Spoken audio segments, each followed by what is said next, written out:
Start करें।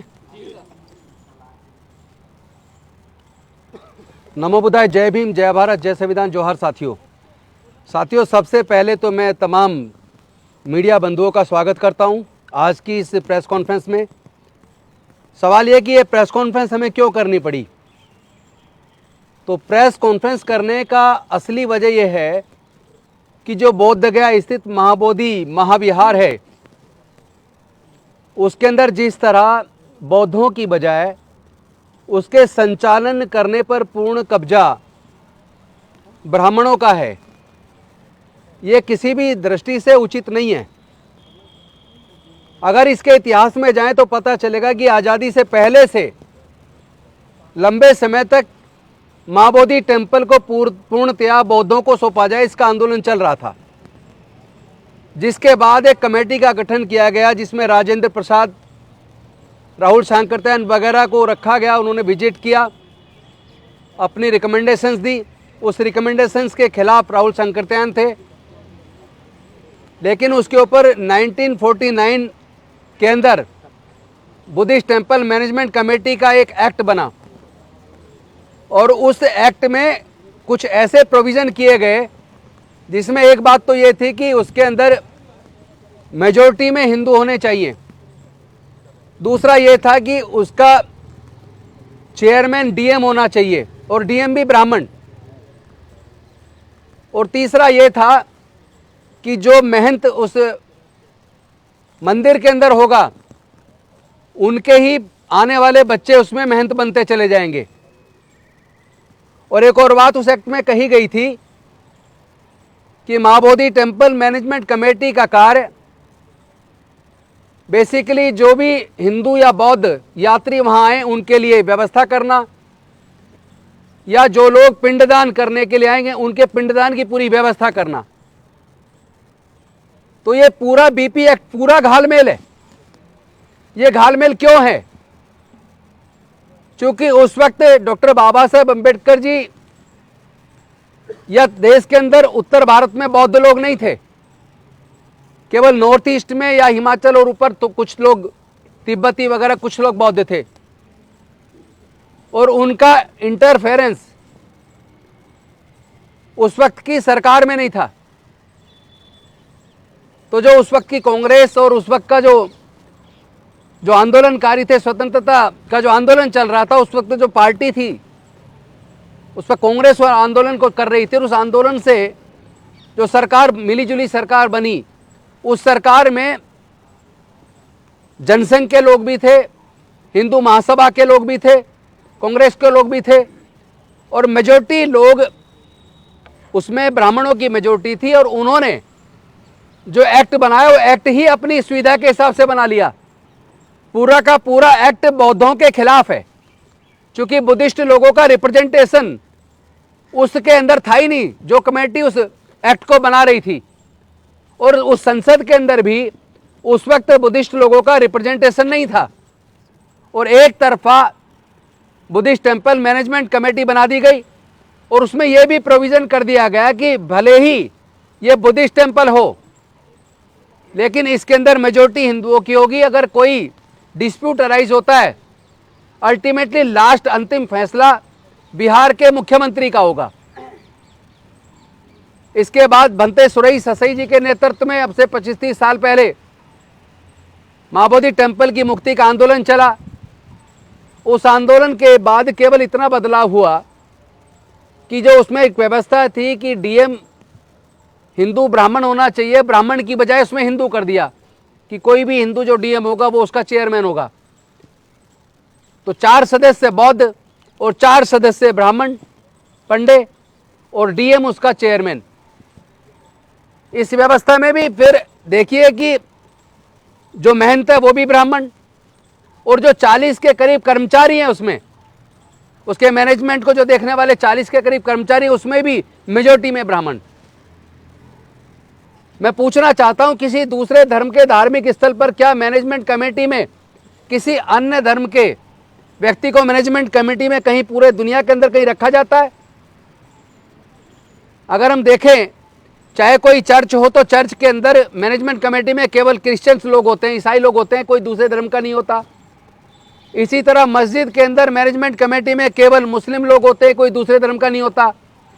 इसी तरह गुरुद्वारों के अंदर मैनेजमेंट कमेटी में केवल सिख होते हैं, कोई दूसरे धर्म का नहीं होता। इसी तरह हिंदू के मंदिरों में केवल हिंदू लोग मैनेजमेंट कमेटी में होते हैं, कोई दूसरा नहीं होता। अभी जो आपने देखा होगा साकेत नगरी, जिसको आज अयोध्या कहते हैं, वहाँ जो खुदाई हुई थी सारे अवशेष बुद्ध के निकले थे। लेकिन जब वहाँ बाबरी मस्जिद को तोड़कर राम मंदिर का निर्माण हुआ, वहाँ भी जो मैनेजमेंट कमेटी बनी उसमें भी किसी अन्य धर्म का व्यक्ति नहीं है। इसका मतलब ये तो स्पष्ट है कि महाबोधि टेम्पल को छोड़कर देश के अंदर जितने भी धर्मों के धार्मिक स्थल हैं, वहाँ उनके संचालन में उस धर्म से अलग किसी दूसरे धर्म के लोग मैनेजमेंट कमेटी में नहीं है। अगर पूरे देश में किसी दूसरे धर्म के धार्मिक स्थल में किसी अन्य धर्म का व्यक्ति मैनेजमेंट कमेटी में नहीं है, तो केवल महाबोधि टेम्पल में क्यों, और उसमें भी बहुमत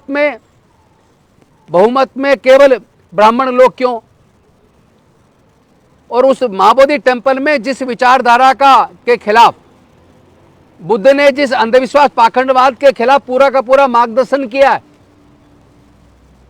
तथागत बुद्ध की अगर फिलोसफी को पढ़ें, उनके सिद्धांतों को पढ़ें, तो उसमें कहीं भी आत्मा परमात्मा या पिंडदान करने के लिए, चमत्कार के लिए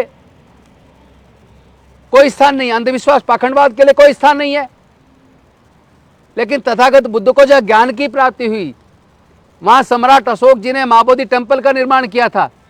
उस महाबोधि टेम्पल में, जिसमें पूरे दुनिया की बौद्धों की आस्था का जो केंद्र है, उसके अंदर वहां आधे सदस्य ब्राह्मण पंडे क्यों? उसके अंदर 40 के करीब जो कर्मचारी हैं, उसमें मेजोरिटी में ब्राह्मण क्यों? उसके अंदर पिंडदान की गतिविधि क्यों?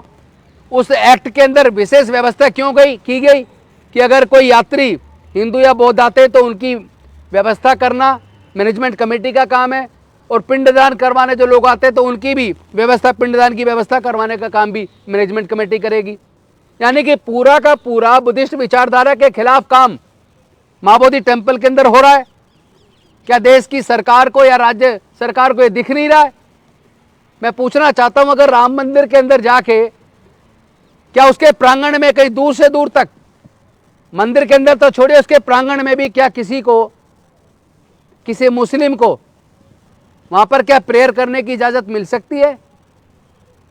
उसको नमाज पढ़ने की इजाजत मिल सकती है क्या? क्या क्रिश्चियन को, किसी को इसी तरह के किसी हिंदू मंदिर के अंदर पूजा अर्चना करने का उसको क्या मौका मिल सकता है? क्या किसी चर्च के अंदर या किसी मस्जिद के अंदर पूजा करने का किसी दूसरे धर्म के लोगों को मौका मिल सकता है? कहीं भी नहीं मिल सकता। तो महाबोधि टेम्पल में ऐसा क्यों?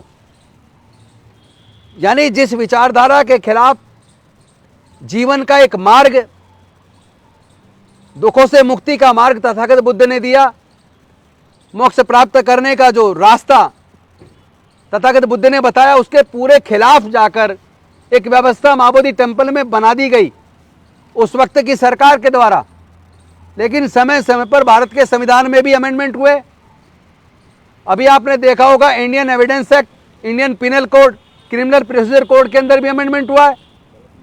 अगर बाकी कानूनों में समय के हिसाब से, जरूरत के हिसाब से अमेंडमेंट हो सकता है, या ऐसे अनेकों कानूनों को रद्द भी किया गया है इस सरकार के द्वारा, तो मैं पूछना चाहता हूं कि केंद्र की सरकार से भी और बिहार की सरकार से भी, विशेष रूप से नीतीश कुमार जी से, कि इस एक्ट को रिपील करने की डिमांड वर्षों से चल रही है कि बीटी एक्ट 1949 एक्ट को रद्द किया जाए और इसके स्थान पर दूसरा एक्ट लाया जाए, जिससे यहाँ अंधविश्वास पाखंडवाद वाली सारी गतिविधियों को बैन लगाया जाए, इसका पूर्ण संचालन बौद्धों को सौंपा जाए, और उसमें ब्राह्मणों का कोई इंटरफेरेंस या मैनेजमेंट कमेटी में सदस्यता नहीं होनी चाहिए। इन्हीं मांगों को लेकर हम लोग लगातार पिछले 12 तारीख से हमारे लोग भूख हड़ताल पर हैं। पूरे देश के अनेकों जिलों में लोग धरना प्रदर्शन करके ज्ञापन सौंप रहे हैं। अभी 6 तारीख को भी फिर से प्रदर्शन है, फिर पूरे देश में 12 तारीख को प्रदर्शन है, और हम लोग भी आज यहाँ से जा रहे हैं बोध गया। कल सुबह पहुंचेंगे 9:30 बजे, और जाने के बाद वहाँ जो हमारे साथी या हमारे बौद्ध भिक्षु जो भूख हड़ताल पे बैठे हैं, हम उनसे मिलेंगे और उनसे मिलके इसकी आगे की रूपरेखा, यानी केवल ये धरने प्रदर्शन तक सीमित ना हो, बल्कि इसके लिए क्या क्या नीति बनाई जाए जिससे कि सरकार को इस बात का एहसास दिलाया जा सके कि ये आपकी जिम्मेदारी है।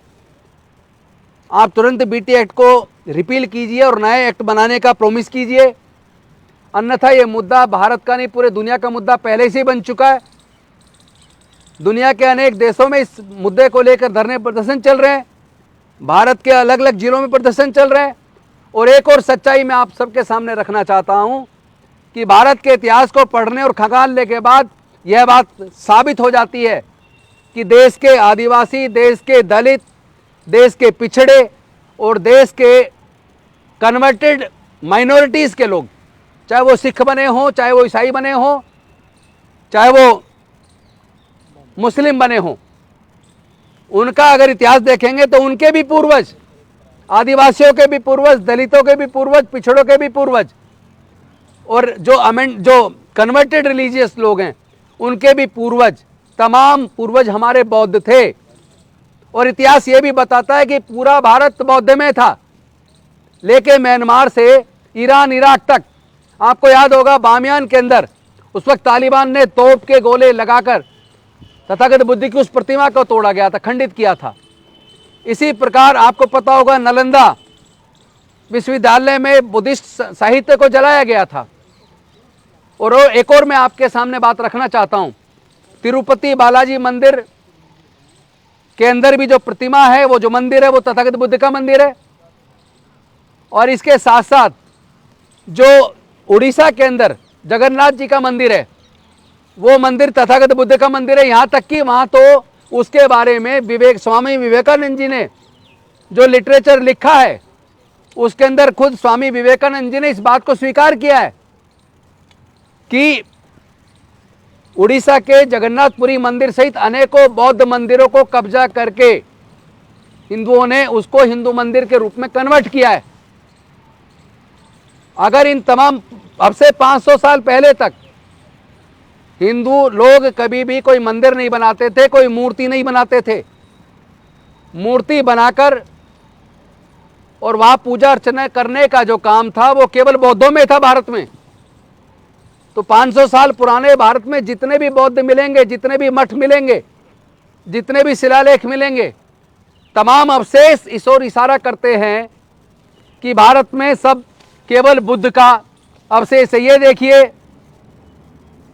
ये अभिमन्यु दास जी ने लिखी है किताब, जिसके अंदर जगन्नाथपुरी के मंदिर के बारे में खुद स्वामी विवेकानंद जी ने कहा है। ये वो किताब है, मैं उसका रेफरेंस दे रहा हूं, जो जगन्नाथपुरी के मंदिर के अंदर भी वहाँ उसके मैनेजमेंट ने भी कहा और रखी हुई है। वहाँ कोई भी इस किताब को निकाल के पढ़ सकता है, कोई भी स्वामी विवेकानंद जी के खुद के लिटरेचर को पढ़ सकता है, तो सबको पता चलेगा जगन्नाथपुरी का मंदिर, तिरुपति बालाजी मंदिर सहित अनेकों बौद्ध मंदिरों को कब्जा करके हिंदू मंदिर के रूप में कन्वर्ट किया। उसमें श्रृंगार लगाकर, टीका लगाकर, वस्त्र पहनाकर, आभूषण पहनाकर तथागत बुद्ध की प्रतिमा को एक तरीके से किसी देवी देवता के रूप में प्रस्तुत करने का काम किया है। ये दुनिया के बौद्धों के साथ धोखा है, ये भारत की संस्कृति के साथ धोखा है, और इस धोखे को हम उजागर करेंगे। सरकार को चाहिए, बिहार सरकार तुरंत इस पे एक्शन ले। आदरणीय नीतीश जी तुरंत एक आश्वासन दें कि वो इस एक्ट को रिपील करेंगे और Buddhist management committee, Buddhist temple management committee के लिए नया एक्ट बनाएंगे। और वो अगर ऐसा नहीं करते हैं तो मैं भारत के प्रधानमंत्री जी से भी निवेदन करना चाहता हूं, भारत के सर्वोच्च न्यायालय से भी निवेदन करता हूं, इससे पहले कि पूरे देश का बहुत बड़ा आंदोलन बन जाए और किसी भी प्रकार की शांति भंग होने की कोई ऐसी स्थिति पैदा हो जाए, उससे पहले हमारे देश के न्यायालय सुओ मोटो एक्शन ले, केंद्र सरकार एक्शन ले, बिहार सरकार तुरंत एक्शन में आ जाए और इसको एक बड़ा आंदोलन बनने से या शांति भंग होने से रोके। इस एक्ट को तुरंत रिपील करे, नए एक्ट की व्यवस्था का आश्वासन दे, अन्यथा ये समझ लें कि देश के तमाम दलित, आदिवासी, पिछड़े और कन्वर्टेड जो रिलीजियस माइनॉरिटीज़ हैं, वो सब लोग इस बात को धीरे धीरे जान रहे हैं कि उनके पूर्वज बौद्ध थे। इसका मतलब भारत में 90% से ज़्यादा लोग बौद्ध थे और वो सारे एकजुट होकर पूरे देश के अंदर इसको एक बहुत बड़ा आंदोलन बनाने वाले हैं।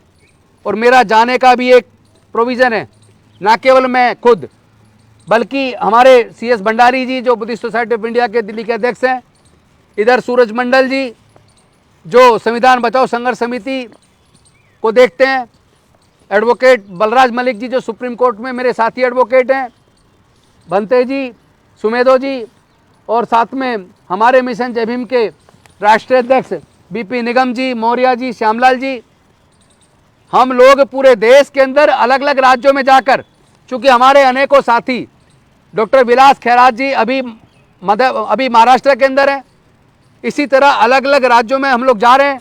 उधर आकाश लामा जी बैठे लेके सबको नेतृत्व कर रहे हैं। तो पूरा एक सामूहिक नेतृत्व है जिसके अंदर महाबोधि महाविहार मुक्ति आंदोलन के लिए जो एक समिति बनी है, उसमें देश के तमाम सामाजिक संगठन, तमाम रिलीजियस संगठन, SC ST OBC के संगठन, सब लोग एकजुट होकर इसको राष्ट्रीय आंदोलन बनाने के लिए लग गए। पूरे देश के अलग अलग राज्यों में हमारी टीम जा रही है और सब लोग मिलके इस आंदोलन को इतना बड़ा करने वाले हैं। मैं चाहता हूं कि केंद्र सरकार पहल करे, बिहार की सरकार नीतीश जी के नेतृत्व में पहल करके इस BT एक्ट को तुरंत रिपील करे और नए एक्ट बनाने का आश्वासन दे, अन्यथा ये भारत का अब तक का सबसे बड़ा आंदोलन होने वाला है। और फिर ये आंदोलन केवल महाबोधि टेम्पल की मुक्ति तक सीमित नहीं रहेगा। उसके बाद तो जितने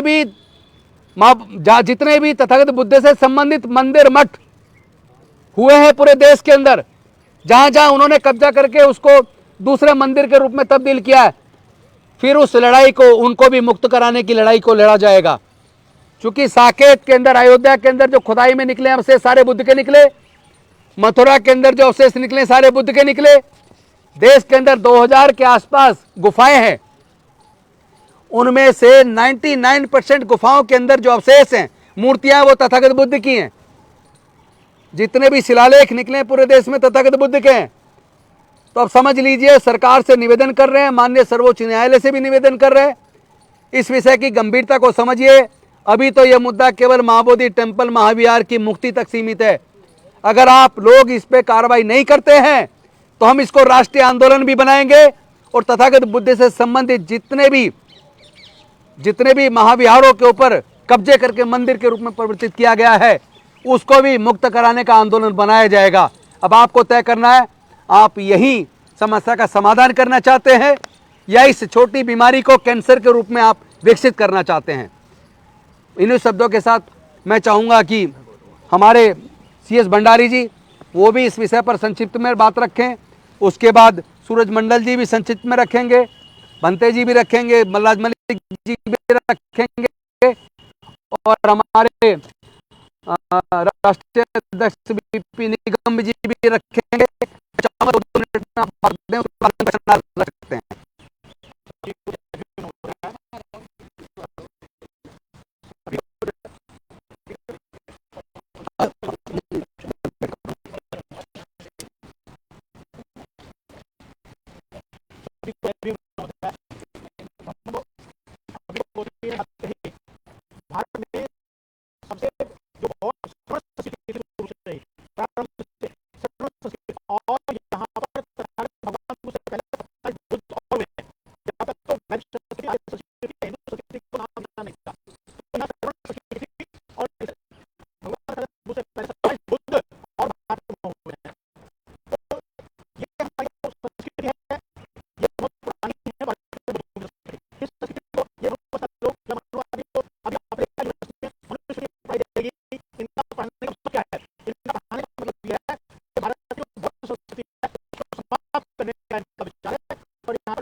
मिशन जय भीम और 2-3 संस्थाएं हैं, सब लोग मिलकर कर रहे हैं और ये बहुत बड़ा प्रदर्शन हमारा होगा 13 तारीख को 1 बजे के बीच में हमें समय मिला है और हम इसमें अपना योगदान देंगे और कम से कम उस समय हमने निश्चित किया है कि प्रधानमंत्री और माननीय जो हमारे राष्ट्रपति महोदय हैं उनको हम ज्ञापन भी देंगे। ये हमने बिल्कुल स्पष्ट कर दिया है और इससे को लिखित में फिर हम अपने जो हमारे राज्यपाल हैं बिहार के और नीतीश कुमार जी हैं मुख्यमंत्री जी, उनको भी हम इसका मेमोरेंडम देंगे, गृह मंत्री को हम मेमोरेंडम देंगे।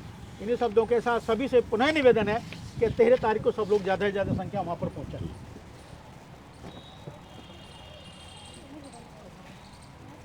साथियों, इससे पहले कि मैं मंडल जी को बुलवाऊं, मैं आपको एक ये बता देना चाहता हूं, in the 7th volume of complete works of Swami Vivekananda it is mentioned that Jagannathpuri was a Buddhist centre which was converted to Hindu temple under the sway of the Vaishnavas.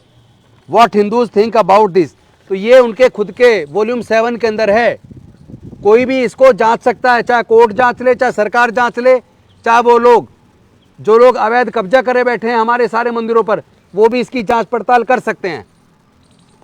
और इसके साथ साथ मैं तमाम देश के लोगों से निवेदन करता हूं, तमाम अम्बेडकरवादी बुद्धिस्ट लोगों से, तमाम दलित पिछड़ों से, जो लोग इस बात को मानते हैं कि हमारे पूर्वज बौद्ध थे, वो अपने अपने जिले से चिट्ठियां लिखकर राष्ट्रपति जी को भी और प्रधानमंत्री जी को भी, नीतीश कुमार जी को भी और वहाँ के डीएम को भी आप चिट्ठी लिख के अवगत कराएं और उनसे डिमांड करें कि तुरंत यहाँ से ब्राह्मणों को बाहर किया जाए, इस एक्ट को रिपील किया जाए। अब मैं निवेदन करूँगा प्रोफेसर सूरज मंडल जी से, वो आएंगे और वो संक्षिप्त में अपनी बात रखें।